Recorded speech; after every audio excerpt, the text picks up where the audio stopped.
हाँ जी, आ गए हो सारे के सारे। तो भाई अगर नहीं आए हो तो फटाफट से आ जाइए, मुझसे ज्वाइन हो जाइए, क्योंकि हम आ चुके हैं मैग्नेट ब्रेन्स के इस अमेजिंग चैनल पर लेकर class 11 computer science societal impact, जो कि बहुत ही अमेजिंग चैप्टर है कोड 083 के अंदर, उसका बहुत ही अमेजिंग टॉपिक। कौन सा टॉपिक? आज हम पढ़ने वाले हैं डेटा प्रोटेक्शन। किसके बारे में? हम पढ़ने वाले हैं डेटा प्रोटेक्शन के बारे में। भाई आज के टाइम पे जहां पे डेटा एक बहुत ही इंपॉर्टेंट कंपोनेंट की तरह उभरा है, कि आज के समय पे सबसे ज्यादा क्रूशियल जो है वर्चुअल दुनिया में, and not only in virtual दुनिया, मैं अगर रियल दुनिया में भी बात करूं, आपका डेटा सबसे ज्यादा क्रूशियल एलिमेंट होता है। चाहे आप रियल वर्ल्ड की बात करें, आप रियल वर्ल्ड में कहां जॉब करते हैं, कहां उठते हैं, कहां बैठते हैं, क्या खाते हैं, क्या पीते हैं, सब चीजों का डेटा होता है। कहीं ना कहीं किसी के माइंड में सेट होता है, कहीं रिटन फॉर्म में होता है, किसी के माइंड में सेट है, कहीं रिटन फॉर्म में है, वो कहीं ना कहीं रिट्रीव होता रहता है। ये हो गई फिजिकल वर्ल्ड की बात। बात करेंगे वर्चुअल वर्ल्ड की। वर्चुअल वर्ल्ड में भी आपके द्वारा किया हुआ कोई भी काम एक डेटा की तरह ही ट्रैवल करता है। चाहे आप व्हाट्सएप पे किसी पे वीडियो कॉल पे बात कर रहे हो, या फिर ईमेल पे किसी को मेल्स भेज रहे हो, चाहे आप गूगल पे किसी इंफॉर्मेशन के बारे में सर्च कर रहे हो, या फिर आप फेसबुक पे किसी अदर व्यक्ति से कनेक्ट करके चैटिंग कर रहे हो, आप XYZ जो भी काम करते हैं इंटरनेट की दुनिया में, वो एक डेटा ही कहलाता है। इसलिए आज के समय में सबसे ज्यादा क्रूशियल एलिमेंट एक ह्यूमन बीइंग की लाइफ का क्या है? एक डेटा ही है। और इस डेटा का प्रोटेक्शन करना, इस डेटा को प्रोटेक्ट करके रखना बाकी लोगों से, यह भी बहुत ही क्रूशियल मैटर होता है। तो सोसाइटल इम्पैक्ट के अंदर जहां पे हम ये पढ़ चुके हैं कि एक डिजिटल वर्ल्ड क्या है, एक डिजिटल सोसाइटी क्या है, क्या एक नेटिजन कहलाता है, और क्या कहलाते हैं आपके डिजिटल फुटप्रिंट्स, प्लस एक गुड नेटिजन होने के क्या क्या सिम्टम होते हैं, क्या एटिकेट्स आपको फॉलो करने पड़ते हैं, net etiquettes, communication etiquettes, social media etiquettes, अलग अलग। अगर आप एक वर्चुअल वर्ल्ड से जुड़े हुए हैं तो उस वर्ल्ड में बिहेव करने के कुछ मैनर्स को आपको फॉलो करना पड़ता है। You have to follow certain manners while being on the virtual world, वही कहलाते हैं आपके एटिकेट्स। भाई इसके बाद अब बारी आ जाती है किसकी? इसके बाद अब बारी आती है आपके आपके आपके आपके डिजिटल सोसाइटी की। जी हाँ, डिजिटल सोसाइटी तो चल ही चल रही है, बिल्कुल स्टार्टिंग से चल रही है। तो मैम डिजिटल सोसाइटी में हम अपने डेटा को प्रोटेक्ट कर से कैसे रखें, ये चीज हम आप पढ़ने वाले हैं। भाई एक इतने बड़े इंटरनेट की दुनिया में जो इस पूरे ब्रह्मांड को कनेक्ट करके रखा है, इतनी बड़ी नेटवर्क पे, इतना बड़े नेटवर्क पे अपने डेटा की सुरक्षा हम कैसे कर सकते हैं, चलिए जानते हैं और देखते हैं इस चीज को। चलिए आइए।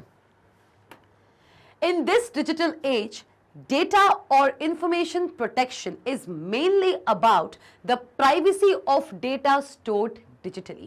आपका जो डेटा डिजिटली स्टोर्ड है, आपका जो डेटा डिजिटली स्टोर्ड है, उसको कितना ज्यादा आप प्राइवेट और कितना ज्यादा उसका प्रोटेक्शन कर सकते हो, ये चीज बताती है कि आप इंटरनेट पे कितने सक्रिय हैं।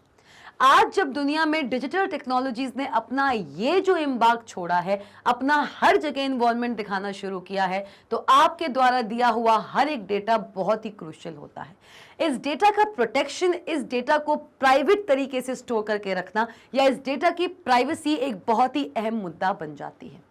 जहां इस दुनिया में हर कंप्यूटर दूसरे कंप्यूटर से कम्युनिकेट कर सकता है, लेकिन इस दुनिया में अगर भिन्न भिन्न प्रकार के लोग हैं, अच्छे लोग भी हैं तो बुरे लोग भी हैं, और ये बुरे लोग आपके इंटरनेट पे भी मिलते हैं। जब ये इंटरनेट इस पूरी दुनिया को एक साथ कनेक्ट कर रहा है, तो इस दुनिया में रहने वाले भिन्न भिन्न प्रकार के लोगों को भी एक साथ कनेक्ट करेगा। तो रियल वर्ल्ड में जो इंसान आपको नुकसान पहुंचा सकता है, तो वो इंसान आपको डिजिटल वर्ल्ड में भी बिल्कुल नुकसान पहुंचाने की हर संभव कोशिश करेगा। और ऐसे में अपने डेटा को प्रोटेक्ट करके रखना, अपने डेटा की प्राइवेसी को मेंटेन करके रखना एक बहुत बड़ा मुद्दा है।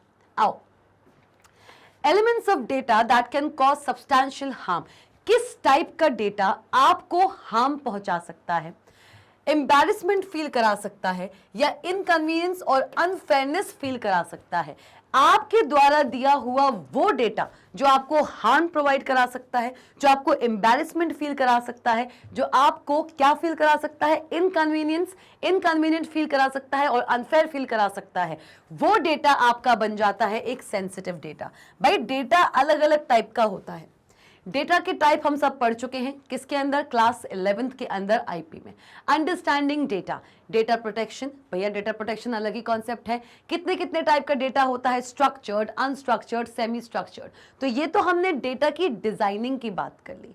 डेटा कितने टाइप का हो सकता है, आपका डेटा होता है एक ऐसा डेटा, आपका डेटा एक सेंसिटिव डेटा भी होता है और होता है एक नॉर्मल डेटा। वैसे तो आपका कोई भी डेटा अनप्रोटेक्टेड नहीं होना चाहिए, चाहे वो कोई भी डेटा हो, लेकिन कुछ ऐसा डेटा होता है हर इंडिविजुअल का जो बहुत ही सेंसिटिव होता है कि भगवान ना करे अगर किसी भी वजह से आपका वो सेंसिटिव डेटा किसी तीसरे के हाथ लग गया और अगर वो तीसरा इंसान आपको लेकर मिलिशियस इंटेंट रखता है तो वही सेंसिटिव डेटा आपके लिए हार्म का कारण बन सकता है, आपको एम्बैरेसमेंट फील करवा सकता है, आपको इनकन्वीनियंट और अनफेयर भी फील करा सकता है। The same sensitive data. चलिए आइए, so elements of data that can cause substantial harm, embarrassment, inconvenience and unfairness to an individual if breached or compromised। अगर इस sensitive data की आपने protection ढंग से नहीं किया, इस sensitive data को अगर आपने ठीक से protect नहीं किया, इसकी privacy को maintain नहीं रखा, तो ये sensitive data आपको ये सारी चीजें पहुंचा सकता है।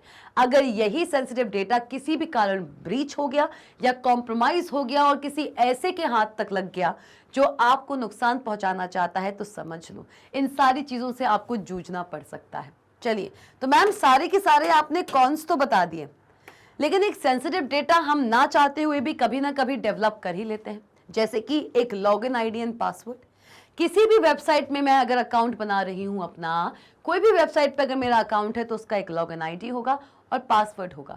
बिना लॉगिन आईडी और पासवर्ड के मैं उस वेबसाइट को एक्सेस ही नहीं कर सकती। तो ना चाहते हुए भी हमको कभी कभार सेंसिटिव इंफॉर्मेशन क्रिएट करनी पड़ती है, और क्योंकि हमको सेंसिटिव इंफॉर्मेशन क्रिएट करनी पड़ती है, सेंसिटिव डेटा हमको क्रिएट करना पड़ता है, तो उसकी प्राइवेसी और प्रोटेक्शन और भी ज्यादा जरूरी हो जाती है। कैसे कैसे टाइप का डेटा एक सेंसिटिव डेटा बन सकता है, चलिए आइए। एग्जाम्पल ऑफ सेंसिटिव डेटा मतलब वो कौन कौन से डेटाज होते हैं जो एक सेंसिटिव डेटा की श्रेणी में आते हैं। बायोमेट्रिक इंफॉर्मेशन, आपका बायोमेट्रिक इंफॉर्मेशन मतलब आपके रेटिना का प्रिंट, आपका फिंगरप्रिंट, आपका फेस, ये सारी की सारी चीजें जो आज की न्यू टेक्नोलॉजीज की हेल्प से, सेंसर बेस्ड टेक्नोलॉजीज की हेल्प से कैप्चर कर ली जाती हैं, बायोमेट्रिक टेक्नोलॉजी की हेल्प से। बायोमेट्रिक इंफॉर्मेशन एक बहुत ही ज्यादा सेंसिटिव डेटा होता है किसी भी इंडिविजुअल का। इस पूरी धरती पर आपका जो फिंगरप्रिंट होता है वो आपके लिए यूनिक है, किसी अदर ह्यूमन बीइंग का सेम फिंगरप्रिंट नहीं हो सकता, ठीक है। हेल्थ इंफॉर्मेशन, आपकी हेल्थ क्या चल रही है, आपकी हेल्थ, हम पूरा फुल बॉडी चेकअप कराते हैं, फुल बॉडी चेकअप कराते हैं, हीमोग्लोबिन कितना निकला है, ठीक है, प्लेटलेट्स कितने हैं, डब्ल्यूबीसीज कितनी है, आरबीसीज कितनी है, शुगर तो नहीं है, डायबिटीज तो नहीं है, कोई दिक्कत तो नहीं चल रही है भैया बॉडी में। तो हेल्थ इंफॉर्मेशन की भी, आपका जो हेल्थ इंफॉर्मेशन होता है वो भी आपका सेंसिटिव डेटा होता है। हर इंडिविजुअल का हेल्थ इंफॉर्मेशन अलग अलग होता है। चलिए, फाइनेंशियल इंफॉर्मेशन, सबसे ज्यादा जो कॉम्प्रोमाइज होने की कगार पर रहता है वो आपका फाइनेंशियल इंफॉर्मेशन है। मतलब आपके बैंक अकाउंट डिटेल्स, आपका आईएफएससी कोड, आपका एटीएम नंबर, आपकी एटीएम पिन, आपका सीवीवी, ये सारे के सारे, डेबिट कार्ड नंबर, ये सारे के सारे आपके सेंसिटिव इंफॉर्मेशन में आता है। That is a financial information. कितने फंड्स खरीद के रखे हैं, कहां कहां इन्वेस्ट करके रखा है, किस कंपनी के शेयर खरीद के रखे हैं, कौन कौन सी पॉलिसीज में इन्वेस्ट किया है, ये सारे के सारी चीजें आपकी फाइनेंशियल इंफॉर्मेशन में आती हैं। और अगर ये किसी के हाथ लग गई तो वो आपको किसी भी तरीके से नुकसान पहुंचा सकता है।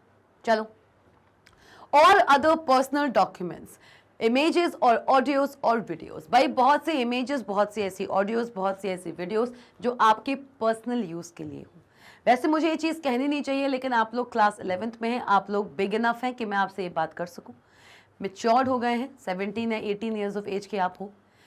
भाई आज के समय पे जहाँ पे स्मार्टफोन्स एक बहुत ही अच्छी यूटिलिटी की तरह इस्तेमाल होना चाहिए, बहुत से ऐसे बच्चे हैं, नॉट ओनली टीनेजर्स, अडल्ट्स भी, जो इन स्मार्टफोन्स का बहुत गलत तरीके से इस्तेमाल करते हैं। आपकी कुछ ऐसी इमेजेस जो बहुत ज़्यादा सेंसिटिव हैं, जैसे कि आपकी न्यूड पिक्चर्स, पहली बात तो लेना नहीं चाहिए, चाहे वो लड़कियां हों या फिर वो लड़के हों। लेकिन आज का दौर है भाई, हम सब वेब सीरीज़ देखते हैं, मैं वेब सीरीज़ को गलत नहीं ठहराती, लेकिन जो हमारे बोल्ड कंटेंट वाली वेब सीरीज़ होती हैं उनको हमें 18 साल से कम के बच्चों को नहीं दिखवाना चाहिए। लेकिन कुछ बच्चे होते हैं ना कि भाई किसी और का लॉगिन आईडी और पासवर्ड, जैसे मेरी छोटे भाई बहन हैं, ठीक है, मैं अडल्ट हूँ, I can have a subscription to any of these platforms, चाहे नेटफ्लिक्स हो, चाहे अमेजॉन प्राइम हो, चाहे कोई भी ऐसा आपका प्लेटफॉर्म OTT प्लेटफॉर्म हो, राइट। लेकिन मेरे पास मेरा अकाउंट है, मैं उनको नहीं देती, मैं उनको अपना लॉगिन आईडी और पासवर्ड नहीं देती। सपोज करो मेरे पास अगर नेटफ्लिक्स का सब्सक्रिप्शन है, जस्ट टेक, है नहीं पर एक अजम्पशन लीजिए, एक इंस्टेंस, फॉर एन इंस्टेंस मेरे पास नेटफ्लिक्स का सब्सक्रिप्शन है और मेरा जो छोटा सिबलिंग है वो मुझसे कह रहा है कि दीदी आप मुझे दे दीजिए, मैं नहीं देती हूँ। और अगर आउट ऑफ एनी रीजन अगर उसने मेरा वो लॉगिन आईडी और पासवर्ड कैसे भी करके क्रैक कर लिया, या कहीं भी मैंने उसको लिख दिया और उसने वहां से वो उठा लिया, तो नेटफ्लिक्स पे भी कुछ ऐसे कंटेंट है जो 18 साल से 18 साल से कम के बच्चों के लिए देखने लायक नहीं है। लेकिन उसको क्योंकि मेरा लॉगिन आईडी और पासवर्ड मिल चुका है, उसने उस अकाउंट को एक्सेस किया और एक्सेस करने के बाद उसने वो कंटेंट भी देखा जो उसकी एज के लिए देखने लायक नहीं था। तो ऐसे में क्या होता है कि आपका, मेरा जो पर्सनल सेंसिटिव डेटा था, मेरा सेंसिटिव डेटा क्या था, ऐसे OTT प्लेटफॉर्म का लॉगिन आईडी और पासवर्ड जो कि अडल्ट्स के लिए ही क्रिएट किया गया हो, वो एक ऐसे के हाथ लग गया जिसको उसके बारे में कोई नॉलेज नहीं, राइट। तो यहां पे मेरा सेंसिटिव डेटा ब्रीच हुआ, कॉम्प्रोमाइज्ड हुआ। तो क्या होता है, पर्सनल डॉक्यूमेंट्स जैसे आपकी मार्कशीट्स, आपकी 10th की मार्कशीट्स, आपकी 12th की मार्कशीट, जो लाइफ टाइम आपको साथ देंगे। आप ना जब भी ग्रेजुएशन करोगे, पोस्ट ग्रेजुएशन करोगे, कहीं जॉब भी कर रहे होगे, तो आपकी जो ये धरोहर होती हैं, 10th की मार्कशीट, 12th की मार्कशीट, आपकी डिग्री, आपकी ग्रेजुएशन की मार्कशीट, आपकी पोस्ट ग्रेजुएशन अगर आप करते हो उसकी डिग्री, उसकी मार्कशीट, ये सब लाइफ टाइम आप सेव करके रखते हो, क्योंकि ये सारे के सारे आपके पर्सनल डॉक्यूमेंट्स होते हैं जो हर जगह काम में आते हैं। यहाँ तक कि आपके ID कार्ड, जैसे कि आपका Aadhaar card, PAN card, driving licence, voter ID, ration card, ये सारे के सारे आपके ID कार्ड्स होते हैं जो यूनिक होते हैं हर इंडिविजुअल के। तो ऐसे डॉक्यूमेंट्स जब भी किसी के हाथ लगते हैं तो वो आपको नुकसान पहुंचा सकते हैं, अगर किसी तीसरे गलत आदमी के हाथ लग गए, अगर वो आपको कोई नुकसान पहुंचाना चाहता है तो। चलिए, privacy of sensitive data can be implemented. भाई ये तो हमने जान लिया कि एक सेंसिटिव डेटा क्या होता है, एक ऐसा डेटा जो आपको हार्म, आपको एम्बैरेसमेंट, आपको इनकन्वीनियंस फील करा सकता है अगर किसी तीसरे आदमी के हाथ लग जाए, and that person has a malicious intent for you. ठीक, आइए चलिए, privacy of sensitive data can be implemented by encryption, authentication and other secure methods. अब भाई सबसे पहले हमने ये जान लिया सेंसिटिव डेटा क्या है, क्या क्या हो सकता है अगर सेंसिटिव डेटा किसी गलत हाथों में पहुंच जाए तो। लेकिन अगर पहुंच भी रहा है उसके बाद भी हमें कुछ ऐसे मेजर्स पहले ही ले लेने चाहिए जहां पे मैं उस डेटा को किसी गलत हाथ में अगर पहुंच भी जाता है, out of any such situation, तब भी वो मेरा डेटा मुझे दिक्कत ना दे सके। भाई वहीं अगर मैंने अपने उस लॉगिन ID पासवर्ड को अगर कहीं लिखना भी था तो उसको इस तरीके से मैं लिखती कि उसका जो भी मैंने उसमें कोडिंग की है, जो भी तरीके से मैंने लिखा है, वो सिर्फ मैं ही समझ सकूं, मेरा छोटा सिबलिंग नहीं समझ सके। लेकिन मैंने वहां पर लापरवाही की, मैंने अपना एक्चुअल लॉगिन ID और एक्चुअल पासवर्ड एक जगह लिख कर रखा और उसने वहां से उसको फैच कर लिया, उसके हाथ लग गया, उसने फैच कर लिया। वहीं अगर मैं एक टेक्निक का इस्तेमाल करती, किसका, मैं अगर एक टेक्निक का इस्तेमाल करती जिसका नाम है एनक्रिप्शन। किस टेक्निक का, एनक्रिप्शन। एनक्रिप्शन बोले तो भाई एनक्रिप्शन का मतलब होता है कोडेड फॉर्मेट। किस फॉर्मेट में, कोडेड फॉर्म में। अगर मैं अपने द्वारा दिए हुए लॉगिन ID और पासवर्ड को एक कोडेड फॉर्मेट में कहीं लिख कर रखती जिसका डिकोडिंग सिर्फ मुझे पता है, मतलब अगर मेरी ID है 123abc m123abc@gmail.com, जस्ट सपोज, ठीक है, ये मेरी मेल ID है। ठीक है, अब ये मेरी मेल ID है। अब मेरी इस ईमेल ID से मैंने अपने नेटफ्लिक्स पे एक अकाउंट बनाया था, ठीक है। अब ये मेल ID उसके हाथ लग गई, मैंने क्या करना था, मुझे अगर ये कहीं लिखना भी था तो मैं अपने खुद के कुछ सूडो कोड्स बना लेती। मैं कहती कि भाई जहां पर भी M है उससे एक आगे, समझ रहे हो, मतलब कि मैं लिखूंगी N, मतलब इसी को मैं ऐसे लिख सकती थी, एक सिंगल पैटर्न को मैं यहाँ पे फॉलो करती और मैं इसको ऐसे लिख सकती थी। क्या लिख सकती थी, मैं इसको इस फॉर्म में लिख सकती, मेरी ओरिजिनल ID ये है, ठीक है, लेकिन मैं इसको कैसे लिख सकती थी, M का एक कैपिटल N, I का एक कैपिटल J। अब भाई क्योंकि ये दोनों कैपिटल में है तो दोनों का एक एक आगे NJ। चलिए ठीक है, ओके, देन वी हैव 2 3, ठीक है, तो यहाँ पे आ जाता 3 और यहाँ आ जाता 4, ठीक है। अब स्मॉल में ABC दिया हुआ है तो मतलब कि B C D, @gmail.com, ये मुझे लिख लेना चाहिए था। इस पैटर्न को मैं याद रखती हूँ, मुझे लगता कि भाई अगर ये किसी के भी हाथ लगा तो ये एक्चुअल ईमेल आईडी नहीं है। मैं इस ईमेल आईडी को इस तरीके से अपने OTT प्लेटफॉर्म पे डालूंगी। अब मेरे सिबलिंग को जब ये वाला आईडी मिलता तो वो डाल के देखता, लेकिन ये आईडी खुलती नहीं। अब वो परेशान हो जाता कि भाई दीदी ने तो ये लिखा हुआ है पर ये खुल नहीं रहा है। तो ऐसे मैंने क्या किया, मैंने अपनी सेंसिटिव इंफॉर्मेशन को बचा के रखा। ये जो टेक्निक होती है ना, जहां पे आप अपने ओरिजिनल डेटा को रिप्लेस कर देते हो विद एनी कोडेड फॉर्म, ये जो कहलाता है, ये कहलाता है कोडेड फॉर्म। मैंने इसमें एक कॉमन पैटर्न रख के इसको कोडेड फॉर्म में लिख दिया। तो क्या हुआ, मैंने किया है एनक्रिप्शन। क्या किया है, encryption, encoding of the data. This is coded form, जिसको हम एनकोडिंग भी कहते हैं। Okay, this is encoding and this is decoding. भाई दोबारा से ओरिजिनल डेटा तक आना, दोबारा से ओरिजिनल डेटा को ग्रास्प कर पाना, वो आपका डिकोडिंग कहलाता है। क्लियर हुआ? क्लियर हुआ? तो मतलब ओरिजिनल आईडी, आपका जो सेंसिटिव डेटा है वो किसी तीसरे के हाथ ना लग जाए। ऐसे में आप उस डेटा को किसी एक कॉमन पैटर्न को चूज करके, मैंने यहाँ पे कॉमन पैटर्न क्या चूज किया था कि हर एक कैरेक्टर जो इसमें इस्तेमाल हुआ है इस ईमेल आईडी में, उसका एक पीछे, मतलब कि अगर N है तो मतलब M होगा, J है तो मतलब I होगा, 3 है तो मतलब 2, 4 है तो 3, मतलब ओरिजिनल मेरे पास ये है, उससे एक आगे मैंने कोडेड फॉर्म में लिख दिया। अब मेरे छोटे भाई को या मेरी छोटी बहन को ये ईमेल आईडी मिल भी जाएगी ना, वो तो इतना दिमाग लगाएंगे नहीं कि दीदी ने ये इनकोडेड फॉर्म में रखा है। इसी को डाल के देखेंगे नेटफ्लिक्स के लॉगिन पेज पे और डलेगा नहीं, एरर आएगा, पास लॉगिन ही नहीं कर पाएंगे, तो वो देख ही नहीं पाएंगे ऐसा कंटेंट जो उनके देखने लायक नहीं है, क्योंकि उनको होश नहीं है, उनको इतनी अकल नहीं है कि उनको क्या देखना चाहिए और क्या नहीं। इसलिए मैं उनसे ये पर्टिकुलर डेटा को छुपा कर रख रही हूँ। क्लियर हुआ? So this is one method, this is encryption. Clear हो गया? So privacy of sensitive data can be implemented by encryption. Authentication, भाई ऑथेंटिकेशन क्या होता है? ऑथेंटिकेशन मतलब कि ये पता करना कि ये जो लॉगिन हो रहा है ये एक ऑथेंटिकेट यूजर के द्वारा हो रहा है कि नहीं। आज के समय पे अगर आप किसी भी जीमेल अकाउंट पे लॉगिन करते हो या साइन इन करते हो तो आपसे ईमेल आईडी मांगी जाती है। एक नया डिवाइस है आपके पास, उस नए डिवाइस में आप लॉगिन कर रहे हो, कैफे चले गए, कहीं भी चले गए, ठीक, आपने लॉगिन किया अपने अकाउंट में, जीमेल अकाउंट पे, आपने वहां पे अपना ईमेल आईडी डाला, फिर पासवर्ड डाला। अब एक और स्टेप जुड़ गया है, कौन सा?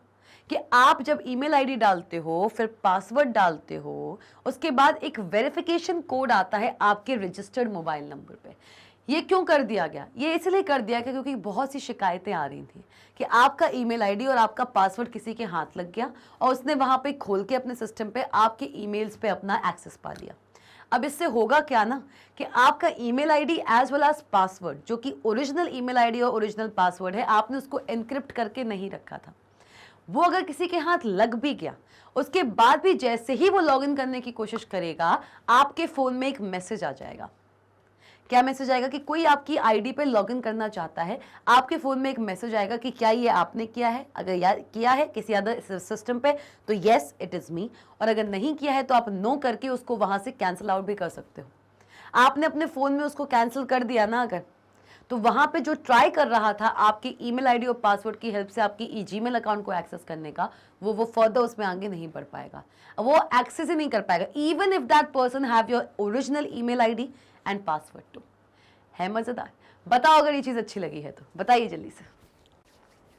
ओके, तो भाई एनक्रिप्शन एंड ऑथेंटिकेशन ये दोनों ही ऐसे मेजर्स होते हैं जिनकी हेल्प से आप अपने सेंसिटिव डेटा को सिक्योर रख सकते हो। तो इस पूरे के पूरे पॉइंट पे मत जाइए, बस इतना समझिए इस पूरे पॉइंट का निचोड़ क्या है। इस पूरे पॉइंट का निचोड़ ये है that privacy of sensitive data can be implemented by encryption, authentication and other secure methods to ensure, मतलब इनके अलावा भी बहुत से ऐसे मेथड्स हैं जिनकी हेल्प से आप अपने सेंसिटिव डेटा को प्रोटेक्टेड करके रख सकते हैं। चलिए, and other secure methods to ensure that such data is accessible only to the authorized user and is for a legitimate purpose। मतलब ये है कि अगर डेटा की प्राइवेसी या टू बी मोर प्रॉपर हम अगर सेंसिटिव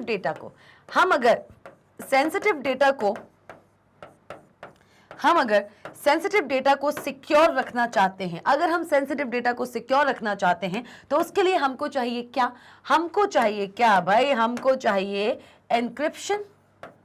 एनक्रिप्शन एक टेक्निक है, एंड ऑथेंटिकेशन। कौन सा भाई? ऑथेंटिकेशन। इसके अलावा भी न जाने ऐसे कौन कौन से मेजर्स हैं जिनको लेके आप अपने डेटा को सिक्योर रख सकते हो, एक सेंसिटिव डेटा को भी और एक इनसेंसिटिव डेटा को भी। ये कोई बात नहीं होती कि मेरा जो सेंसिटिव डेटा है सिर्फ उसकी ही सिक्योरिटी होना चाहिए, सिर्फ उसका ही प्रोटेक्शन होना चाहिए, नहीं, एक इनसेंसिटिव डेटा भी उतना ही इंपॉर्टेंट होता है आपके जीवन में। वो कब आपके लिए एक सेंसिटिव डेटा की तरह उभर आए आपको नहीं पता, इसलिए आपके द्वारा जनरेटेड हर डेटा, चाहे वो सेंसिटिव हो या फिर इनसेंसिटिव हो, दोनों का ही प्रोटेक्शन, दोनों की ही प्राइवेसी क्रूशियल है। और वो चीजें आप एनक्रिप्शन और ऑथेंटिकेशन दोनों ही ऐसे प्रिवेंटिव मेजर्स की हेल्प से अकम्प्लिश कर सकते हैं। इसी के साथ साथ और भी ऐसे मेजर्स हैं जिनकी हेल्प से आप अपने सेंसिटिव इंफॉर्मेशन को सिक्योर्ड फॉर्म में रख सकते हैं, जैसे कि आपका पासवर्ड। किसी भी चीज में अगर आप कुछ भी सेंसिटिव इंफॉर्मेशन स्टोर कर रहे हो, उसको हमेशा पासवर्ड प्रोटेक्टेड ही रखिए। अगर पासवर्ड प्रोटेक्टेड रखेंगे तो वो इंफॉर्मेशन किसी तीसरे के हाथ नहीं आएगी। बहुत ही रेयर केस है कि आपका पासवर्ड कॉम्प्रोमाइज हो। क्लियर? और पासवर्ड को भी सिक्योर करने के बहुत से तरीके हैं। मैम पासवर्ड तो किसी के हाथ लग सकता है, बात मान ली मैंने आपकी। कोई पासवर्ड क्रैक कर सकता है, बात मान ली मैंने आपकी। लेकिन अगर किसी भी एक सिचुएशन में या किसी भी एक पर्टिकुलर डेटा को आपने पासवर्ड प्रोटेक्टेड रखा है तो उस पासवर्ड की हेल्प से भी आप उस डेटा को काफी हद तक प्रोटेक्टेड रखते हो। कैसे? पासवर्ड जो आपने लगाया है उसको फ्रीक्वेंटली चेंज करते रहिए और एक स्ट्रॉन्ग पासवर्ड क्रिएट कीजिए। ऐसा पासवर्ड जो इजीली क्रैकेबल ना हो, और अगर किसी ने कैसी भी करके कोई भी तिगड़म लगा के किसी भी हैकर ने आपके पासवर्ड को अगर क्रैक कर भी लिया, तब भी आपने उससे पहले कि वो आपके पासवर्ड को यूज करे, आप उससे पहले ही अपना पासवर्ड चेंज कर दो। Make frequent changes in the password. Password हमेशा चेंज होते रहना चाहिए और जो भी पासवर्ड आप सेट करें वो हमेशा एक स्ट्रॉन्ग पासवर्ड होना चाहिए। ये नहीं किसी भी अकाउंट में आपने कोई भी पासवर्ड डाला, उसका पासवर्ड है 1 2 3 या फिर 4 5 6 7 8। बहुत से ऐसे लोग होते हैं अपने को याद रखने के लिए कि मुझे याद रहे, हम ऐसे सिंपल पासवर्ड्स डाल देते हैं जो कि हमारे लिए तो बेनिफिशियल है लेकिन एक हैकर के लिए भी उतना ही ज्यादा बेनिफिशियल है। और अपने कन्वीनियंस को देखते हुए हम एक हैकर को भी अलाउ कर देते हैं कि वो हमारे अकाउंट में ताक झांक कर सके और हमारे डेटा को ब्रीच कर सके। क्लियर? चलिए आइए आगे बढ़ते हैं। All over the world each country has its own data protection policies. अब भाई जब कोई डेटा इतना इंपॉर्टेंट है, अगर इतना इंपॉर्टेंट है तो हर वर्ल्ड का, इस पूरी के पूरे ब्रह्मांड में हर कंट्री की खुद की कुछ डेटा प्रोटेक्शन पॉलिसीज होती हैं। आज के समय पे कोई भी ऐसा देश नहीं है जहां पर इंटरनेट ना हो, कोई भी ऐसी जगह नहीं है जहां पे ऑनलाइन डेटा की शेयरिंग ना होती हो। तो इस इंपॉर्टेंट क्रूशियल एलिमेंट को प्रोटेक्ट करने के पीछे कुछ लॉज और कुछ पॉलिसीज हर कंट्री में लागू हो चुकी हैं। क्या बोल रहा है? All over the world each country has its own data protection policies, जिनको हम क्या बोलते हैं? लॉज। और इंडिया में इसके लिए एक एक्ट बनाया गया है जिसका नाम है IT act, information technology act, जो आप आगे चल के इसी चैप्टर में पढ़ने वाले हैं। जी, इंडिया में भी इन सारे के सारे ऑनलाइन सेंसिटिव डेटा के प्रोटेक्शन के पीछे कुछ लॉज और कुछ पॉलिसीज बनी हुई हैं जो कि आपको आईटी एक्ट के अंदर लिखी मिल जाएंगी। चलिए आइए, these policies are legal documents. क्या है ये? Legal documents. ये जो पॉलिसीज हैं ये आपके लीगल डॉक्यूमेंट्स होते हैं that provides guidelines to the user on processing. ऐसे लीगल डॉक्यूमेंट्स जो आपको गाइडलाइंस प्रोवाइड कराती हैं। क्या प्रोवाइड कराती हैं? ऐसी गाइडलाइंस जो आपको अलाउ करती हैं कि आप किसी भी सेंसिटिव इंफॉर्मेशन को कैसे प्रोसेस करें, कैसे उसका स्टोरेज करें और कैसे उसका ट्रांसमिशन करें। किसी भी सेंसिटिव इंफॉर्मेशन का प्रोसेसिंग, उसका स्टोरेज और उसका ट्रांसमिशन, किसी भी सेंसिटिव इंफॉर्मेशन का किस तरीके से होगा, कहां होगा, कैसे होगा, इन सब को लेके गाइडलाइंस आपको एक लीगल डॉक्यूमेंट में मिलता है जो कि हर कंट्री फ्रेम करती है। और हमारे इंडिया में ये सारी की सारी गाइडलाइंस कहां पर मिलेंगी? आपके आईटी एक्ट के अंदर। किसके अंदर?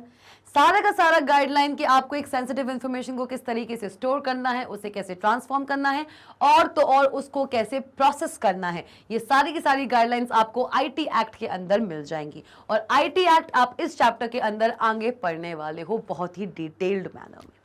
क्लियर? चलिए आइए, The motive behind implementation of these policies is to ensure that sensitive information is appropriately protected from modification or disclosure.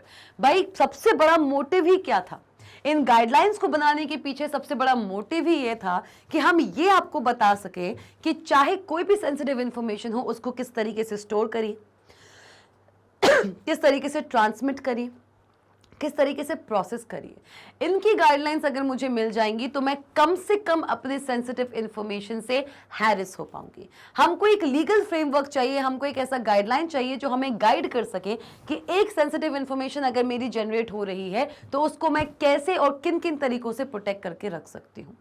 और आईटी एक्ट आपको यही गाइडलाइन एक लीगल फ्रेमवर्क के रूप में देता है। क्लियर? चलिए आइए। इंटेलेक्चुअल प्रॉपर्टी राइट, भाई सबसे ज्यादा इंपॉर्टेंट टॉपिक्स में से एक है ये। इस पूरे चैप्टर के अंदर सारे के सारे टॉपिक्स इंपॉर्टेंट है, चाहे वो आपका डिजिटल सिटीजन हो, दैट इज द नेटिजन, या फिर आपका डिजिटल फुटप्रिंट ही क्यों ना हो। भाई 2 मार्क्स का या 4 मार्क्स का एक लॉन्ग आंसर में या शॉर्ट आंसर में आपसे पूछा जा सकता है, what is a digital citizen या फिर नेटिजन। डिजिटल नेटिजन क्या होते हैं और डिजिटल फुटप्रिंट क्या होते हैं। डिजिटल फुटप्रिंट पे एक 2 मार्क्स का क्वेश्चन बन सकता है, describe the types of digital footprints in internet. Internet में कितने टाइप्स के डिजिटल फुटप्रिंट बनते हैं, ये क्वेश्चन आ सकता है। डेटा प्रोटेक्शन क्या होता है, डेटा प्रोटेक्शन के अंदर आईपीआर क्या होता है। Intellectual property right, what is an IPR. Okay, intellectual property right बोले तो ये कि भाई हमारी प्रॉपर्टी होती है। भाई आप में से हर किसी का कहीं ना कहीं लैंड होगा, भाई आपका तो नहीं होगा, आप अभी छोटे हैं, आपके पेरेंट का कहीं ना कहीं कोई लैंड होगा। आप बोलते होगे कि मेरे पापा ने वहां पे जमीन खरीदी है, इतने स्क्वायर फीट का प्लॉट खरीदा है। भाई आज के समय पे आपका लैंड आपकी प्रॉपर्टी होती है। आपके घर में जो चेयर है, टेबल्स हैं, जो फैंस हैं, ये सारी की सारी आपकी लीगल प्रॉपर्टीज होती हैं। अगर कोई भी तीसरा इंसान आपकी इन प्रॉपर्टीज के साथ छेड़छाड़ करता है, आप उसके खिलाफ एक लीगल एक्शन ले सकते हैं। तो भाई क्या होता है जब ये सारे के सारे हमारे असेट्स होते हैं, हमारी लीगल प्रॉपर्टीज होती हैं, तो क्या मतलब होता है एक इंटेलेक्चुअल प्रॉपर्टी का। किसका? एक इंटेलेक्चुअल प्रॉपर्टी का क्या मतलब होता है। इंटेलेक्चुअल प्रॉपर्टी, भाई मेरी कुर्सी को किसी ने तोड़ दिया, मैंने एक बहुत ही प्यारी, बहुत ही महंगी, बढ़िया प्योर वुड से बनी हुई, जो सबसे महंगी वुड आती है, उससे बनी हुई एक कुर्सी ली थी जैसे तैसे करके। भाई मिडिल क्लास है, बहुत प्यारी कुर्सी ली थी हमने, और भाई उसको किसी ने तोड़ दिया, तो मैं उसके खिलाफ एक लीगल एक्शन ले सकती हूँ। हाँ, बहुत से लोग इस चीज में लेते नहीं है कि भाई एक कुर्सी तो तोड़ी है, लेकिन अगर आप चाहें तो आप इसके खिलाफ एक लीगल एक्शन ले सकते हैं। तो जो फिजिकल दिखने वाली हमारी प्रॉपर्टीज हैं, जैसे कि कोई भी लैंड, कोई भी चेयर, कोई भी टेबल, कंप्यूटर्स, गैजेट्स, कंप्यूटर्स, आपके स्मार्टफोन्स, ये सारे के सारे हमारे फिजिकल प्रॉपर्टीज हैं, जिनमें अगर कोई भी छेड़छाड़ कोई तीसरा इंसान करता है तो उसके खिलाफ आपको पूरा अलाउंस है कि आप एक लीगल एक्शन ले सकें। यहां तक कि एक फोन की मैं बात करूं, कभी कभार फोन चोरी हो जाता है तो हम पुलिस स्टेशन जाते हैं ना एफआईआर दर्ज कराने। भाई मेरा हुआ था, सीरियसली, मेरी गाड़ी में से फोन निकाल लिया था और मैं हाल क्या हाल गई थी पुलिस स्टेशन, क्योंकि फोन ज्यादा रिट्रीव हो नहीं पाता है। वैसे तो वो ट्राई करते हैं, आप उस पर लगा सर्वेलेंस पे लगवा देते हैं वो, लेकिन फ़ोन एक ऐसी चीज़ है कि वहाँ पे वो जो चोर होता है वो उसका आईएमआई नंबर चेंज कर देता है, और जैसे ही आईएमआई नंबर चेंज होता है तो फ़ोन बहुत ही मुश्किल होता है कि ट्रेस हो सके। लेकिन मुझे अलाउ किया क्या, मुझे ये राइट है कि मेरा फ़ोन अगर कोई चोरी करके ले गया तो मैं उसके खिलाफ एफआईआर लॉन्च करा सकूं, तो मैंने कराया था। तो भाई इंटेलेक्चुअल प्रॉपर्टी क्या होती है, दिखने वाली चीज़ों के खिलाफ तो हम एक लीगल एक्शन ले सकते हैं, लेकिन कोई भी आइडिया, कोई भी ऐसी चीज़ जो मेरे दिमाग से उत्पन्न हुई हो, अगर वो कोई चुरा ले। जैसे कि मुझे एक आइडिया आया, मैंने कहा कि भाई मैं ऐसा ऐसा सॉन्ग लिखने वाली हूँ, और ये सॉन्ग अभी तक किसी ने कभी सोचा भी नहीं होगा, वो मैं लिखने वाली हूँ। ठीक है, मैंने एक सॉन्ग लिखा, कभी नहीं रिलीज हुआ, किसी राइटर ने लिखा भी नहीं हो, वो मेरा सॉन्ग है। ठीक, अब मैंने वो सॉन्ग, क्योंकि आई वॉज रियली एक्साइटेड, मैंने वो सॉन्ग अपने, उस सॉन्ग के लिरिक्स मैंने अपनी किसी फ्रेंड के साथ शेयर कर दिया। अब उस फ्रेंड ने क्या किया, कहने को वो मेरा फ्रेंड था, लेकिन उसने किया दुश्मनों वाला काम। क्या किया, मेरे द्वारा बनाया गया सॉन्ग जो कि मेरा इंटेलेक्चुअल प्रॉपर्टी था, जो मेरे ब्रेन से आया था, मेरा प्रॉपर्टी था, उसने उस सॉन्ग को लिया, अपना नाम देकर कुछ चीजें अपनी तरफ से ऐड करके अपने सॉन्ग के रूप में निकाल दिया। तो उससे हुआ क्या, मेरा ओरिजिनल आइडिया मुझे कहीं भी क्रेडिट नहीं मिला, मेरा आइडिया मेरे तक रहा ही नहीं, मेरे आइडिया पे थोड़ा अपने आइडियाज मिला के किसी ने उस पर काम करके अपने नाम से निकाल दिया। तो इंटेलेक्चुअल प्रॉपर्टीज की भी बहुत चोरियां होती रही हैं, बहुत चोरी हुई थी सामने। इस चीज को देखते हुए हमारी गवर्नमेंट ने एक इंटेलेक्चुअल प्रॉपर्टी राइट निकाला कि भाई किसी ने कोई भी काम किया है, चाहे आपका कोई भी एक आर्टिस्टिक वर्क हो, जैसे कि आपके द्वारा लिखा हुआ कोई भी पोएम, कोई भी सॉन्ग, कोई भी सॉफ्टवेयर जो आपने बनाया हो, कोई भी कंपनी, कोई भी लोगो, कोई भी फ्रेज, कोई भी वर्ड, यहां तक कि आपने जो इन्वेंशंस किए हैं, भाई आपने देखा होगा कि साइंटिस्ट अलग अलग इन्वेंशंस करते हैं, अलग अलग चीजें डिस्कवर करते हैं। जैसे कि हमारे famous scientist Albert Einstein, one of the genius scientists of our time, ठीक है। एल्बर्ट आइंस्टाइन क्या दिया था उन्होंने दिया था थ्योरी ऑफ रिलेटिविटी। क्या दिया था? Theory of relativity. क्या बताई थी? क्या होता है थ्योरी ऑफ रिलेटिविटी? भाई जल्दी जल्दी, क्या होता है? सब पढ़ के आए हो, सबने पढ़ा है 10th तक। E is equals to MC square. और भाई PCM स्टूडेंट हो तो इससे तो बिल्कुल आपका सामना होगा फिजिक्स के अंदर। एल्बर्ट आइंस्टाइन ने ये थ्योरी दी थी और इसको हम शॉर्ट में आइंस्टाइन थ्योरी भी कहते हैं।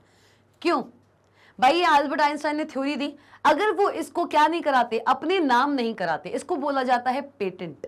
आगे चल के हम पढ़ने वाले हैं कॉपीराइट, पेटेंट एंड ट्रेडमार्क के बारे में, सब कुछ पढ़ेंगे हम, कैसे हम एक इंटेलेक्चुअल प्रॉपर्टी को अपना नाम करा सकें।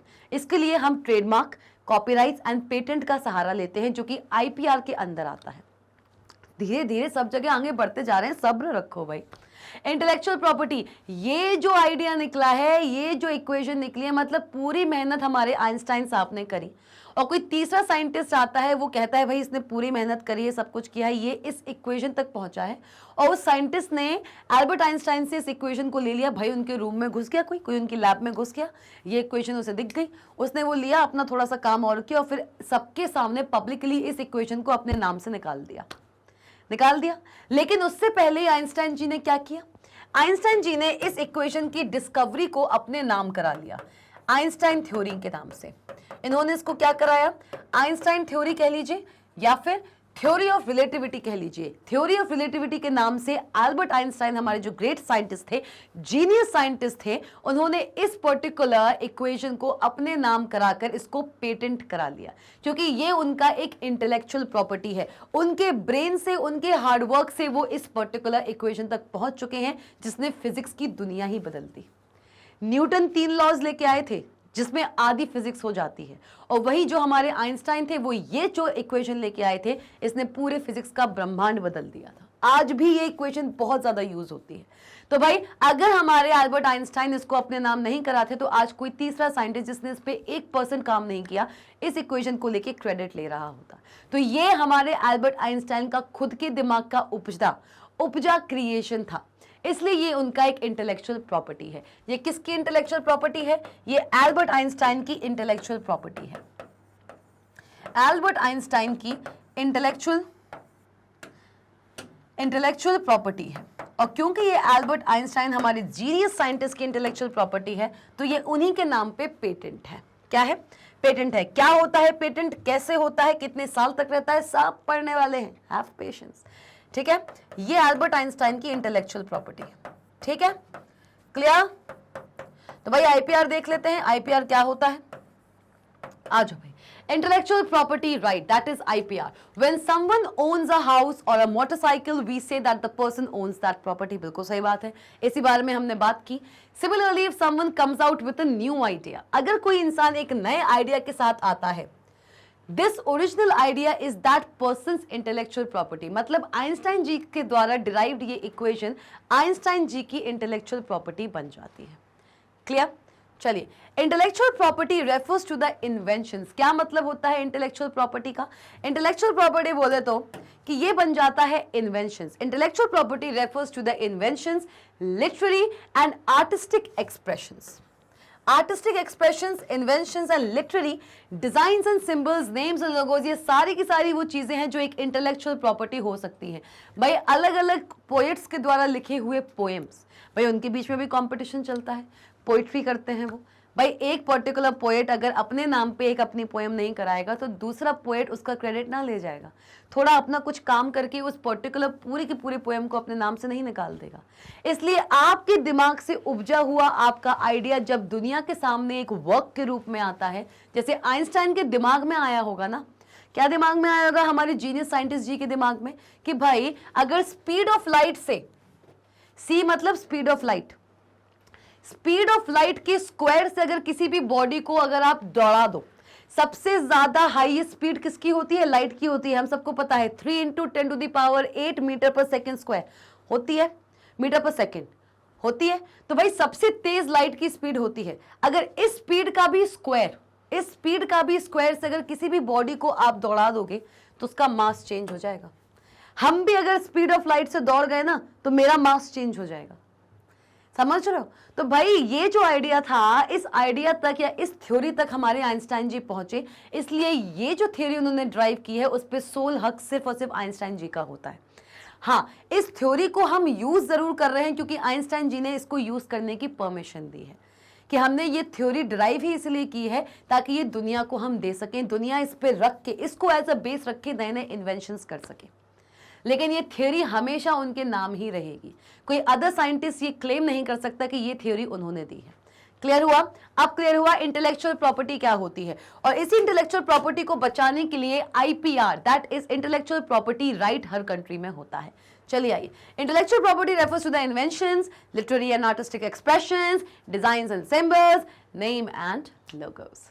चलो भाई, इंटेलेक्चुअल प्रॉपर्टी, मैंने क्या बोला? मैंने बोला intellectual property rights refers to, या फिर राइट छोड़िए, इंटेलेक्चुअल प्रॉपर्टी का मतलब होता है आपके द्वारा किया गया कोई भी इन्वेंशन, आपके द्वारा बनाया गया कोई भी लिटरेरी या artistic expressions, designs and symbols, names and logos, ये सारे के सारे आपके इंटेलेक्चुअल प्रॉपर्टी में आते हैं। भाई जैसे आपकी फिजिकल प्रॉपर्टी होती है कि ये लैंड मेरा है, ये चेयर मेरी है, ये टेबल मेरी है, अगर किसी ने भी इसको हाथ लगाया तो मैं इस पर लीगल क्लेम कर सकता हूं। कोई भी अगर इसको तोड़ के चला गया तो मैं उन पर लीगल क्लेम कर सकता हूं या कर सकती हूं।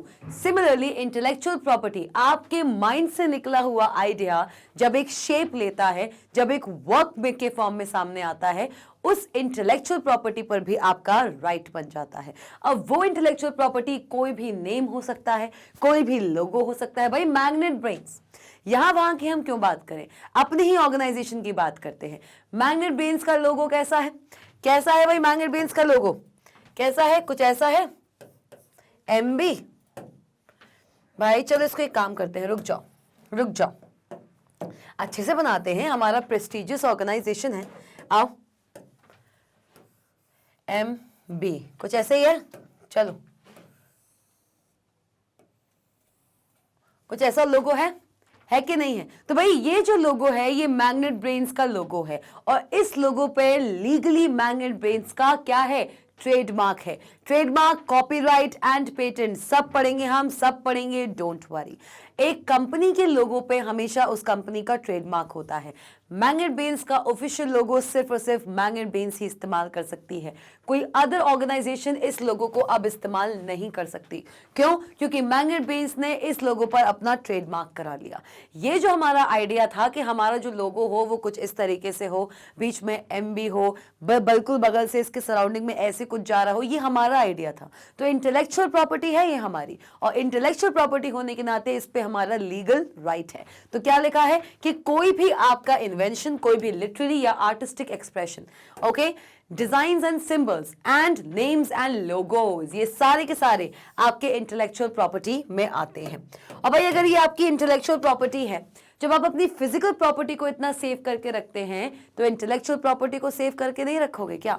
बिल्कुल रखोगे। इंटेलेक्चुअल प्रॉपर्टी को भी आप उतना ही सेव करके रखते हो। चलिए ठीक है भाई, इतना मुझे बता दो, इंटेलेक्चुअल प्रॉपर्टी राइट आपके हिसाब से क्या होता है? बताओ जल्दी। चलो भाई, बताया क्या क्या होता है एक इंटेलेक्चुअल प्रॉपर्टी राइट? चलिए जानते हैं, आइए। The ownership of such concepts lies with the creator or the holder of the intellectual property. भाई अभी तक हमने जितनी भी इंटेलेक्चुअल प्रॉपर्टीज के बारे में जाना, उन सारी की सारी प्रॉपर्टीज का जितना भी राइट है, भाई मैंने अगर कोई सॉन्ग बनाया है, मैंने कोई म्यूजिक वीडियो बनाया है, तो उस म्यूजिक वीडियो पे मेरा राइट होगा, उस सॉन्ग पर मेरा राइट होगा, क्योंकि वो मेरी इंटेलेक्चुअल प्रॉपर्टी है। क्या है भाई? क्या है? वो मेरी इंटेलेक्चुअल प्रॉपर्टी है। चलिए, this enables the creator or copyright owner to earn recognition or financial benefit by using their creation or invention. मतलब कि अगर मेरे दिमाग में कोई आइडिया आया है, कोई वर्क आया है और उसको मैंने इंप्लीमेंट किया है in form of a song, in form of a poem, in form of any artistic expression, तो उस काम पे लीगली मेरा राइट है और उस काम की हेल्प से मैं फाइनेंशियली भी गेन कर सकती हूँ। हो सकता है कि मैं उससे कुछ फाइनेंशियल बेनिफिट निकाल लूँ, बिल्कुल हो सकता है। तो भाई क्या हुआ, बात सिर्फ इतनी सी है, बात सिर्फ इतनी सी है कि आपके दिमाग से निकला हुआ आइडिया जब एक इंप्लीमेंट होता है तो उस पर लीगली आपका राइट हो जाता है और वो राइट आपका आईपीआर कहलाता है, that is intellectual property right. क्या क्या ऐसी चीजें हैं जो आपकी इंटेलेक्चुअल प्रॉपर्टी में आ सकती हैं, जो अभी हमने जाना, और भाई आपका लीगली उस पर राइट है, आप उसको जैसे चाहें, जब चाहें, जिस चीज के लिए चाहें वैसे उसका इस्तेमाल कर सकते हैं। चलिए, intellectual property is legally protected through copyrights, patents, trademarks etcetera. भाई मैम आपने कह दिया कि हमारे दिमाग से उपजा हुआ, हमारे दिमाग से उपजा हुआ, हमारे दिमाग से निकला हुआ कोई आर्टिस्टिक वर्क, कोई लिटरेरी वर्क जब रियल लाइफ में आता है तो वो हमारी इंटेलेक्चुअल प्रॉपर्टी हो जाता है। उसके साथ किसी ने भी छेड़खानी करी तो उसके खिलाफ हम लीगल एक्शन ले सकते हैं, ठीक है। लेकिन एक पर्टिकुलर वर्क पे आपका लीगल राइट है, ये बताने के लिए, भाई आपने कहा कि मैंने एक सॉन्ग लिख दिया, अब ये आपको कैसे पता चलेगा या दूसरे इंसान को कैसे पता चलेगा कि ये सॉन्ग आपके द्वारा लिखा हुआ है और इस सॉन्ग पे आपका लीगल राइट है। तो किसी भी इंटेलेक्चुअल प्रॉपर्टी पे अपना लीगल राइट क्लेम कराने के लिए आप उस प्रॉपर्टी को या तो कॉपीराइट कराते हो, या तो उसके नाम पेटेंट कराते हो, अपने नाम पेटेंट कराते हो, या उस पर्टिकुलर प्रॉपर्टी को अपने नाम ट्रेडमार्क कराते हो। भाई चाहे कुछ भी बनाया हो, चाहे एक सॉफ्टवेयर बनाया हो, चाहे एक इन्वेंशन किया हो, मैं एक साइंटिस्ट हूं, हो सकता है आप में से बहुत से बच्चे ऐसे हों जो आगे चल के साइंटिस्ट बनेंगे, इंडिया के बहुत ही फेमस साइंटिस्ट, राइट। तो आपने कोई भी इन्वेंशन किया हो, आपने कोई भी काम किया हो, उसको अपने इंटेलेक्चुअल प्रॉपर्टी बनाने के लिए आपको उस काम पर अपना कॉपीराइट कराना पड़ता है, पेटेंट कराना पड़ता है और ट्रेडमार्क कराना पड़ता है। नहीं तो दूसरों को कैसे पता चलेगा कि ये जो काम है ये आपका काम है। क्लियर? तो हम पढ़ने वाले हैं इंटेलेक्चुअल प्रॉपर्टी राइट्स, और इंटेलेक्चुअल प्रॉपर्टी राइट्स में कॉपीराइट, पेटेंट एंड ट्रेडमार्क कैसे होता है और कैसे आप किसी भी अपने वर्क को आईपीआर के तहत ट्रेडमार्क करके, कॉपीराइट करके एंड पेटेंट करके अपनी ओनरशिप शो कर सकते हो। चलो आओ, आ जाओ भाई। सीधा सीधा कहने का मतलब ये है कि आप किसी चीज को पे अपना कॉपीराइट, किसी चीज पे अपना पेटेंट, किसी चीज पे अपना ट्रेडमार्क करा के उस चीज को अपने नाम कर लेते हो लीगली, तभी आप उसकी लीगल ओनर कहलाते हो। सबसे पहला जो हम पढ़ने वाले हैं वो हम पढ़ने वाले हैं कॉपीराइट के बारे में। What is a copyright? भाई बहुत बार किसी को कहते सुना होगा कि भाई इस पे मेरा क्या कॉपीराइट है, ये मेरा कॉपीराइट है, भाई मैंने ये काम बनाया है, आप मेरे कॉपीराइट जो मटेरियल है उसको इस्तेमाल नहीं कर सकते जब तक मैं उसका आपको परमिशन ना दूं। क्या होता है कॉपीराइट? आइए, कॉपीराइट ग्रांट करता है, क्या करता है? Copyright grants legal rights to creators for their original works like writing. आपने कोई भी पोएम, आपने कोई भी सॉन्ग लिखा हो, उस पर आपका लीगल राइट बताता है कि आपने कोई भी सॉन्ग लिखा है, कोई भी पोएम लिखा है, जब तक आप उस चीज को अपने तरफ कॉपीराइट नहीं कराओगे, जब तक उस चीज पर आप अपना कॉपीराइट नहीं कराओगे, वो चीज बिना नाम की होगी और कोई भी उसको चुरा सकेगा। चलो, writing, photograph, audio recordings, videos, sculptures, architectural works, computer software and other creative works like literary and artistic work। इस दुनिया में कोई भी लिटरेरी और कोई भी आर्टिस्टिक वर्क, कोई फोटोग्राफ खींचना, कोई पोएम लिखना, कोई गाना बनाना, कोई म्यूजिक वीडियो बनाना, यहाँ तक कि किसी एक सॉफ्टवेयर को क्रिएट करना तक, इन सब पे आप अपना क्लेम डाल सकते हैं सिर्फ और सिर्फ जब आप उसको अपने नाम कॉपीराइट कराएं। चलिए आइए, copyrights are automatically granted to creators and authors. जो कॉपीराइट्स होते हैं ना, कॉपीराइट्स ऑटोमेटिकली हमारे क्रिएटर्स को और हमारे ऑथर्स को ग्रांट हो जाते हैं। मतलब कि आपको कॉपीराइट कराने के लिए, आपको अपने वर्क पे अपना नाम कॉपीराइट कराने के लिए या अपना कॉपीराइट कराने के लिए, अपना कॉपीराइट करवाने के लिए आपको कहीं पर अप्लाई नहीं करना पड़ता, आपको गवर्नमेंट में अप्लाई नहीं करना पड़ता। मतलब कि आज मैंने अगर ये गाना लिखा है और इस गाने को लिखकर मैंने रिलीज कर दिया अपने नाम पे, as soon as I released this song under my name, at that very moment I will get the copyright of that song. I do not have to apply explicitly to get copyright onto some of my intellectual property. Clear हो गया? Clear हो गया भाई? तो भाई proper copyright क्या होता है? किसी भी आर्टिस्टिक, भाई कॉपीराइट में आपको सिर्फ 3 चीजें देखनी है। पहला, कॉपीराइट क्या होता है? IPR, IPR that is intellectual property right को मेंटेन करने के लिए, टू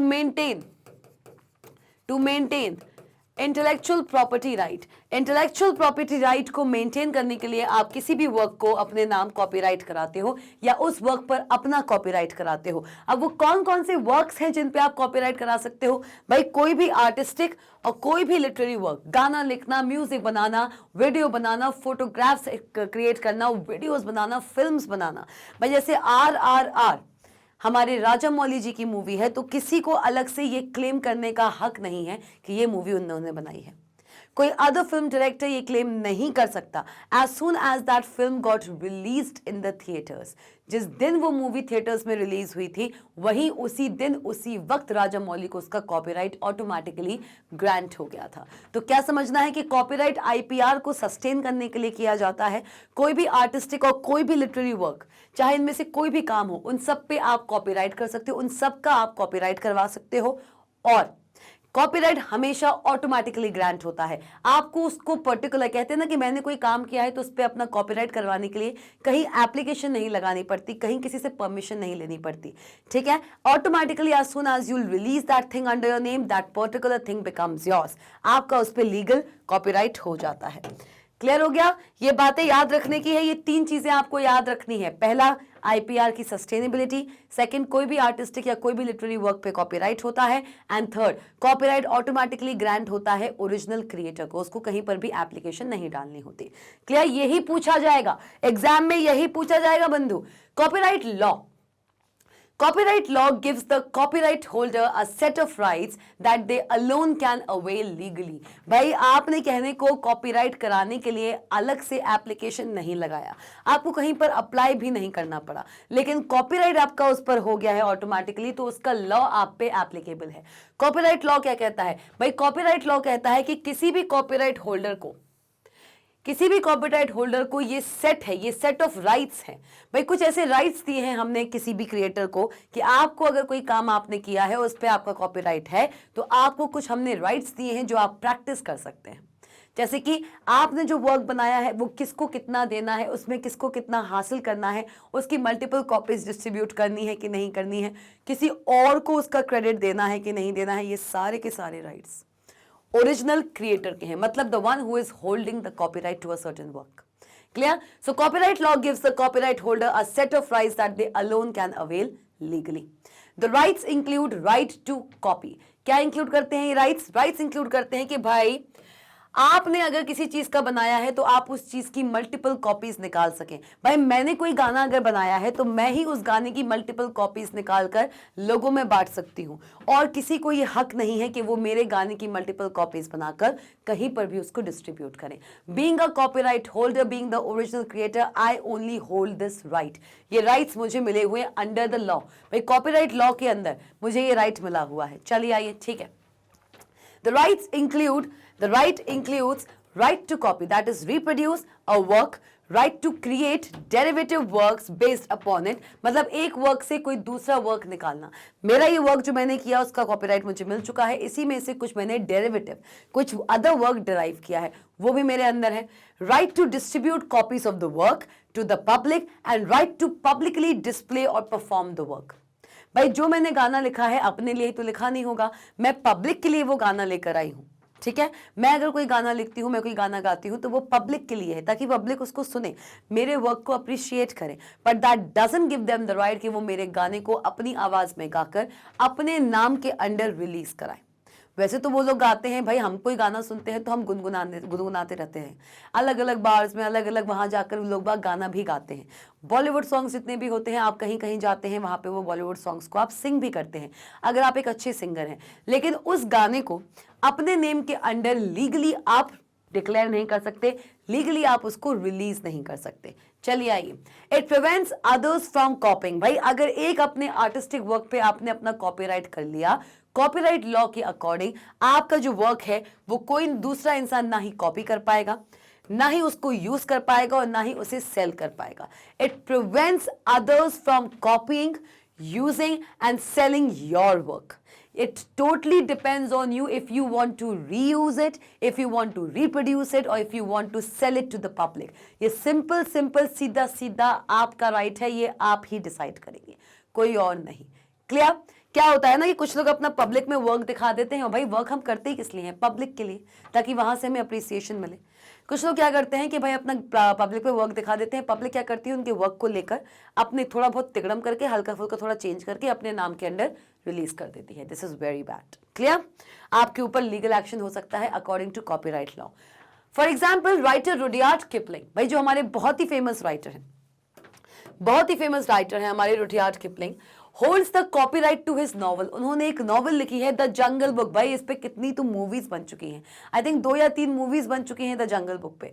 रुडयार्ड किपलिंग की बहुत ही फेमस नॉवल है the jungle book which tells the story of Mowgli the jungle boy. भाई रुडयार्ड किपलिंग की जो ये स्टोरी है, जो रुडयार्ड किपलिंग की जो ये नॉवल है, इस पे बहुत सारी मूवीज बनी हैं, लेकिन इस स्टोरी पर केवल और केवल हक रुडयार्ड किपलिंग का है।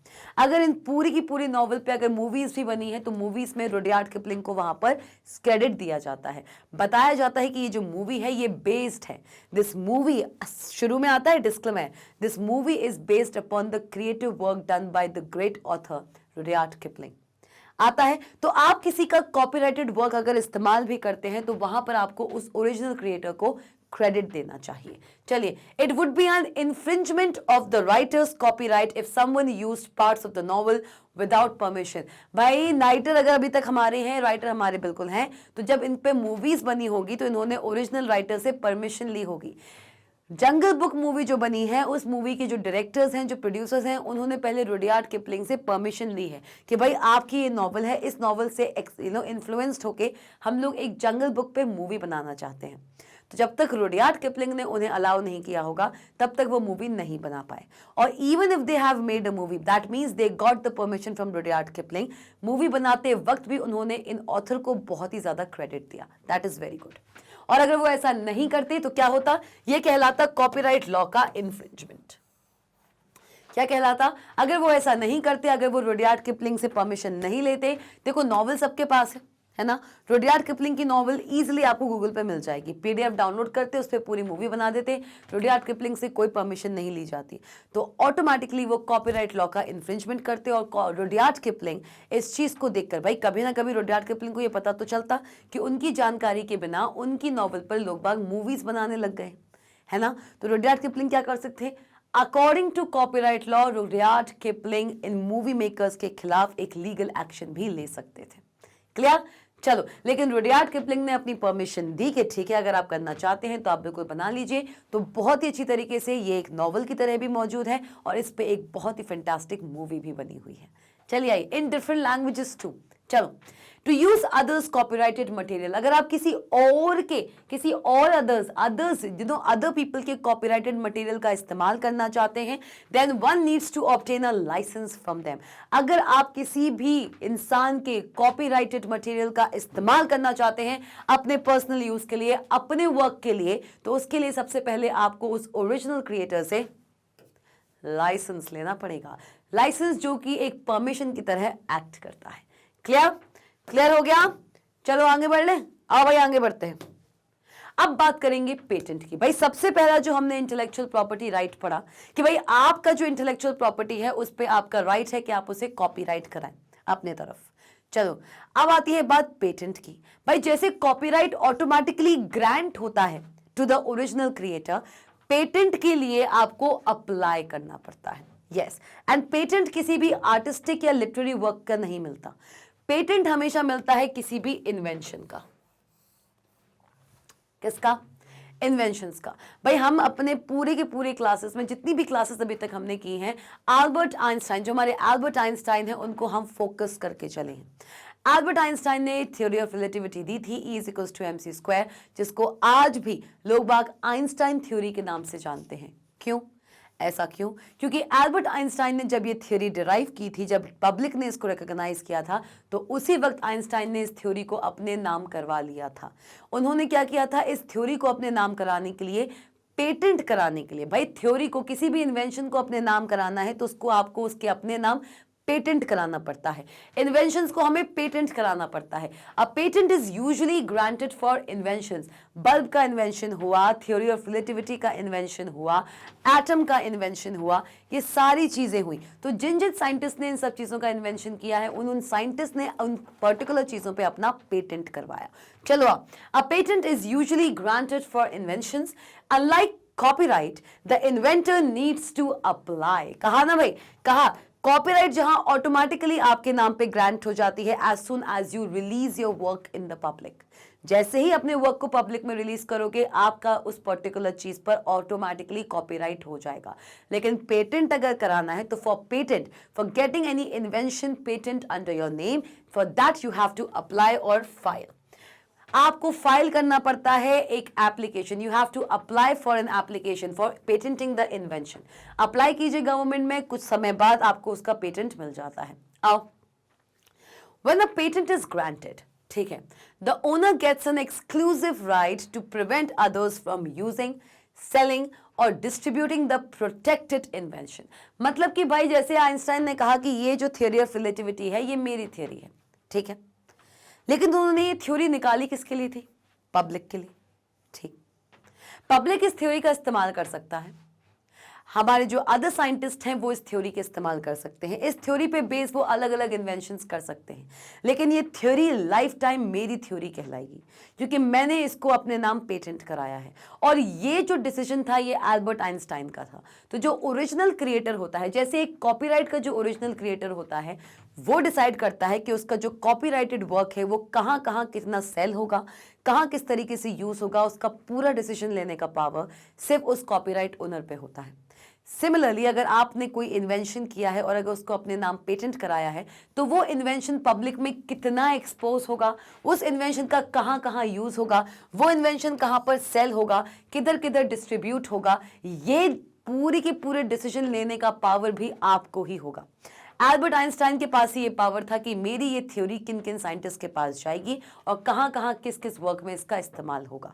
कोई अदर इंसान बिना एल्बर्ट आइंस्टाइन की परमिशन के उनकी थ्योरी का इस्तेमाल नहीं कर सकते थे। क्लियर? क्लियर हो गया?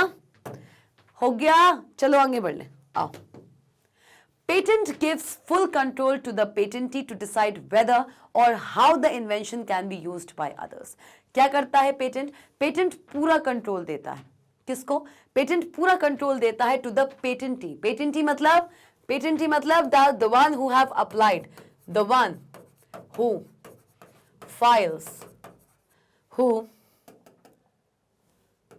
Files for a patent. भाई ऐसा इंसान जो पेटेंट के लिए फाइल करता है, the one who files for a patent. ठीक है, तो patent gives full control to the patentee to decide whether or how the invention can be used by others. चलिए ठीक है। Thus it encourages inventors to share their scientific or technological findings with others।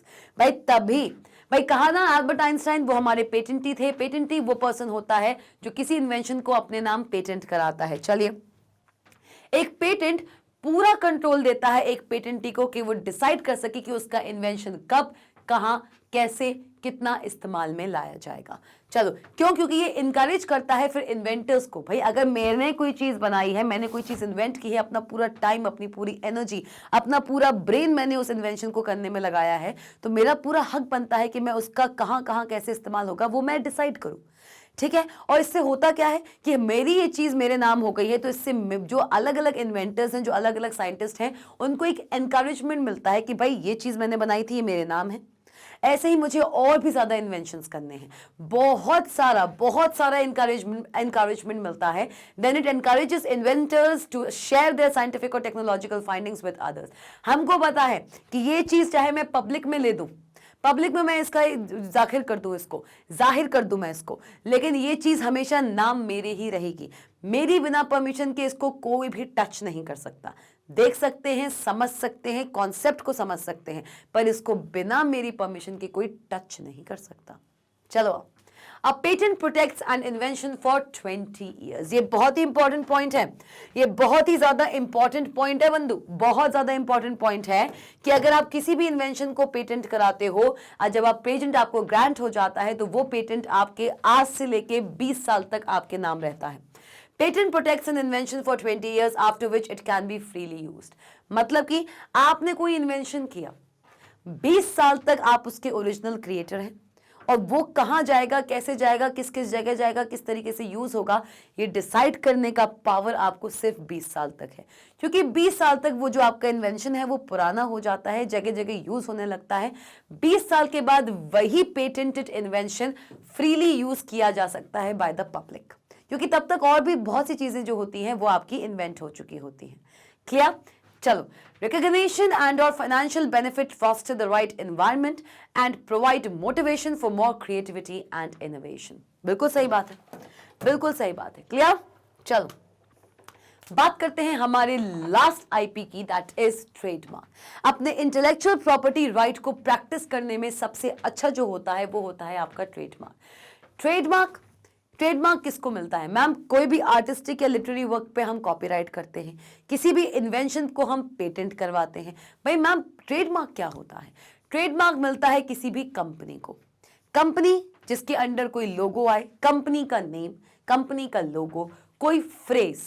भाई मैं किसी एक particular product को यहाँ पे स्पॉन्सर नहीं कर रही हूँ, बस एक बात बोल रही हूँ कि जैसे एक टैगलाइन नहीं है, पहले इस्तेमाल करें फिर विश्वास करें, है।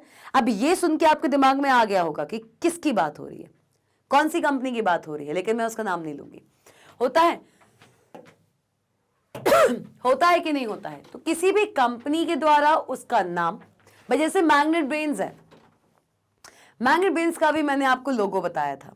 लोगो जो मैग्नेट ब्रेन्स का है वो सिर्फ और सिर्फ मैग्नेट ब्रेन्स ही इस्तेमाल कर सकता है और कोई नहीं, क्योंकि हमने हमारे लोगों को अपने नाम ट्रेडमार्क करा लिया। आओ देखें, trademark includes any visual symbol, कोई भी विजुअल सिंबल, कोई भी वर्ड, कोई भी नेम, कोई भी डिजाइन, कोई भी स्लोगन, कोई भी लेबल एटसेट्रा, जितनी भी ये वाली चीजें हैं, नेम, स्लोगन, फ्रेजेस, डिजाइन्स, ये सारी की सारी आप ट्रेडमार्क कराते हो। That distinguishes the brand or commercial enterprise from other brands or commercial enterprise। मतलब मैग्नेट ब्रेन्स और अदर बहुत से आपके इंस्टीट्यूट्स हैं, मैं किसी एक स्पेसिफिक इंस्टीट्यूट को यहाँ पर टारगेट नहीं करती, पर एग्जाम्पल के रूप में जैसे मैं अनअकैडमी की बात कर लूँ, it's just a normal discussion, ठीक है। तो मैग्नेट ब्रेन्स का अलग लोगो है, अनअकैडमी का अलग लोगो है, मैग्नेट ब्रेन्स का अलग प्लेटफॉर्म है, अनअकैडमी का अलग प्लेटफॉर्म है। मैग्नेट ब्रेन्स के लोगों को अनअकैडमी इस्तेमाल नहीं कर सकती, अनअकैडमी के लोगों को मैग्नेट ब्रेन्स इस्तेमाल नहीं कर सकता। मैग्नेट ब्रेन्स की टैगलाइन को अनअकैडमी की टैगलाइन नहीं बन सकती, और अनअकैडमी की टैगलाइन मैग्नेट ब्रेन्स की टैगलाइन नहीं बन सकती। क्यों? क्योंकि हम जितनी भी ये कंपनीज हैं, हम सब ने अपना अपना नेम, अपनी अपनी टैगलाइंस, अपने अपने लोगो, सबको अपने अपने नाम ट्रेडमार्क करा कर रखा है। चलो, for example, no company other than Nike can use the Nike brand to sell shoes और क्लोथ्स। भाई कोई अदर कंपनी नाइकी ब्रांड का इस्तेमाल करके शूज और क्लोथ्स को नहीं बेच सकता। क्यों? क्योंकि नाइकी कंपनी ने इस नाइकी ब्रांड को अपने नाम कराया है। नाइकी के जितने भी शूज निकलते हैं, जितनी भी क्लोथ्स निकलेंगे with the Nike logo on it, सिर्फ और सिर्फ नाइकी कंपनी के अंदर से निकलेंगे। कोई अदर कंपनी नाइकी कंपनी का लोगो इस्तेमाल करके अपने कपड़े नहीं निकाल सकता, अपने शूज नहीं बेच सकता। ऐसे होता है कुछ ऐसे होता है नाइकी का, राइट? कुछ ऐसे ही सिंबल है, राइट? तो नहीं कर सकते। चलो आओ, It also prevents others from using a confusingly similar mark including words or phrases। बिल्कुल सही बात है। For example, confusing brands like Nike cannot be used। भाई आपने अगर किसी को ट्रेडमार्क कराया, भाई उसने कहा कि हम नाइकी हमारी एक कंपनी है, ठीक है। अब आप क्या करोगे कि ठीक है, मैं इसको तो इस्तेमाल नहीं कर सकता, पर मैं इसको जरूर इस्तेमाल कर सकता हूं। कर सकते हो, बिल्कुल कर सकते हो। NIKE का जो ट्रेडमार्क है वो नाइक कंपनी के पास है, आप NIKE अपने नाम करा सकते हो, लेकिन मिलता जुलता जो नाम है, अगर नाइक कंपनी शूज और क्लोथ्स का बिजनेस करती है तो आप NIKE करके सेम बिजनेस नहीं कर सकते। समझे क्या लिखा है? Confusing brands like Nike can not be use. मतलब क्या है कि आप सेम बिजनेस नहीं कर सकते। It also prevents others from using a confusingly similar mark including words or phrases.